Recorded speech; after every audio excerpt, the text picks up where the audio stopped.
আগের থেকে কিছুটা একটু বাড়ছে আর কি, এখন কোম্পানি বাড়াই দিছে বডি রেট। আমরা আগের যেটা মাল ছিল সেটা আমরা ওই দামেই বিক্রি করতেছি, আমাদের যেটা কম। আমরা তো পাইকারি সেল দিই, বডি রেট থেকে আমরা 2-3 টাকা কমেই আছে এখনো। এখন পর্যন্ত আমাদের যেটুকু মাল আছে আমরা ওইভাবে দিচ্ছি। হ্যাঁ, কোম্পানি আপাতত মাল একটু দিচ্ছে এখন অল্প অল্প করে। কেউ কোথাও দিচ্ছে না, কোনো কোনো কোম্পানি দিচ্ছে না মাল। আর যেটা ছিল মানুষ অনেকে রাখছে, কেউ স্টকে রাখে দিছে, কেউ বাসায় রাখে দিছে, এরকম আছে। কেউ গুডাউনে রাখছে। বাজারে একটু সংকট আছে এখন বর্তমান, বোঝা যাচ্ছে মানুষের চাহিদা অনুযায়ী বোঝা যাচ্ছে যে এখন মানুষ এখন অতিরিক্ত আর কি তেল কিনতেছে এখন। এই জন্যই আর কি যারা কিনছিল তাদের কাছে এখন দোকানে নাই মাল, হয়তোবা দোকানে মাল নাই এই জন্য তারা বলছে যে নাই, বা অতিরিক্ত রেটে বিক্রি করতেছে। এইভাবে বিক্রি। এটা আসলে মানুষের যতটুকু চাহিদার চাইতেও বেশি মানুষ ক্রয় করতে চাচ্ছে। সবার ধারণা একটা তেল পাবো না, তাই আজকে আমার আমার ক্ষমতা আজকে 1 লিটার তেল। আমি কি করতেছি, 1 লিটার তেলের জায়গায় এক্সট্রা টাকা কোথা থেকে ম্যানেজ করে এনে আমি 5 লিটার 10 লিটার তেল কিনে আমি বাসায় মজুত করছি।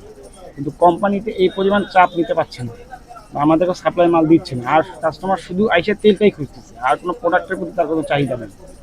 মানে আমার কথা হচ্ছে, কাস্টমার শুধু তেলে খায়, বাইরে থাকে, আর কিছু খায় না সেই। তাই অতএব সরকারকে, আমার কাছে আমার উচিত, আমার মতামত যে সরকারকে উচিত যে তেলের বোতল 5 লিটার 2 লিটার সব বন্ধ করে দিক। শুধু সারা বাংলাদেশে 1 লিটার 1/2 লিটার রাখবে, এবং প্রত্যেক কাস্টমারকে একটা বোতলই বরাদ্দ দেবে, এবং একটা কাস্টমার একটাই নিতে পারবে, দুইটাও দিলে দেওয়া যাবে না। আপনার দোকানে কাস্টমার আসে কি বলে? কাস্টমার এসে সোজা কথা 5 লিটার তেল আছে, আর কোনো প্রোডাক্ট বলে না, শুধু এসে তেলটাই চাবে, সে প্রথমে 5 লিটার তেল। আর যে তেলটা বলি যদি আসে আর কি নেবেন, কোনো প্রোডাক্ট নেবে। এবং ইভেন কি দেখা যাচ্ছে যে কাস্টমার অন্য প্রোডাক্ট অন্য জায়গায় খরচ করে এসে আমার কাছে তেল নিতে আসছে, কারণ ওই দোকানে তাহলে বলেন আপনি। সরকারের কাছে কোনো দাবি আছে আপনাদের থেকে? সরকারের কাছে দাবি আমাদের তেলের রেট অ্যাকুরেট করতে, এবং তেলের লাভ একদম সীমিত পরিমাণে দেওয়া। আমাদের একটু লাভ বাড়াতে এবং পর্যাপ্ত পরিমাণে মাল বাজারে দিতে হবে, এবং মনিটরিং করতে হবে সর্বপ্রথম। ডিলার পয়েন্ট থেকে শুরু করে আপনার ফ্যাক্টরিতে কতটুকু মজুদ আছে, কি পরিমাণে ছাড়তে, সেটা রাখতে হবে, এবং আমাদেরকে মেমো সংরক্ষণ করে রাখতে হবে যে আমি কতটুকু পাইলাম তাও দেখাইতে হবে।